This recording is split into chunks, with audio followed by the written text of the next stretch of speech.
This is Ray Glasser on August the 19th of 2003, and I'm going to do a little camera tape of a Pioneer stereo receiver that I got on eBay that I'm going to be selling on eBay.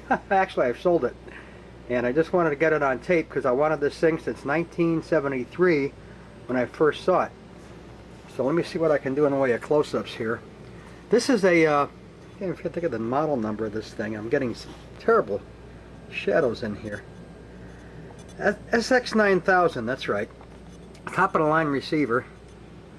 Boy, this is terrible.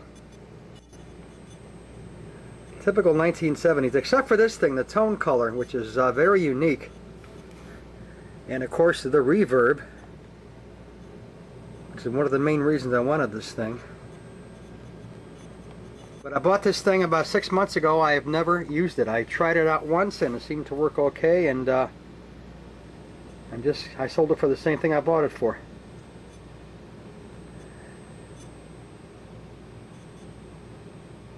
I thought I'd do a real fast camera tape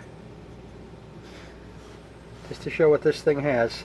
And I actually did own one at one time, even though I have never used it. Let me see now. I think this is the tone color. This is like the first equalizer that was ever in a receiver that I know of. That's like bright, and this is flat, and this is rock, or something like that. Well, let's see. Bass, vivid, soft. Oh well. Alright, so here's bass heavy, here's the vivid, here's flat, and there's soft. Alright, so that's a tone color.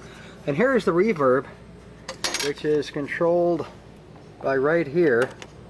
And when you turn it on, you get all these different little weird lines in there, as you can see. But I'm going to be bidding on a Pioneer reverb amp that has the same kind of display on there. So I really don't need this thing anymore. The tuning meters, of course I never listen to the radio anymore, so that's a moot point with this thing. The radio does work though, at least as far as I recall. But it was nice while I had it. A nice, very heavy paperweight and all that. But I really don't need it. It's just taking up space. One less thing to move if we do move. Here's the back of it with very little light.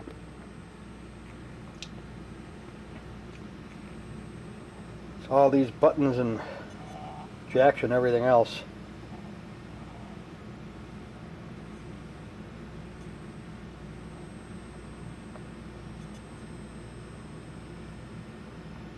There we are. A lot of stuff that I just am not into anymore. Stuff I just don't use. This thing's filthy, by the way. At least on the back of it. So that's about it. We're going to say goodbye to the Pioneer SX9000 stereo receiver from 1973. Actually, I heard this thing came out first in 1969. And maybe somebody else would enjoy this thing. It's really just sitting here gathering dust, and I just don't need it. So I bought a Sony tape deck instead, which should be in by the end of this week. Okay, Ray Glasser, the day after my 56th birthday, here on August the 19th of 2003.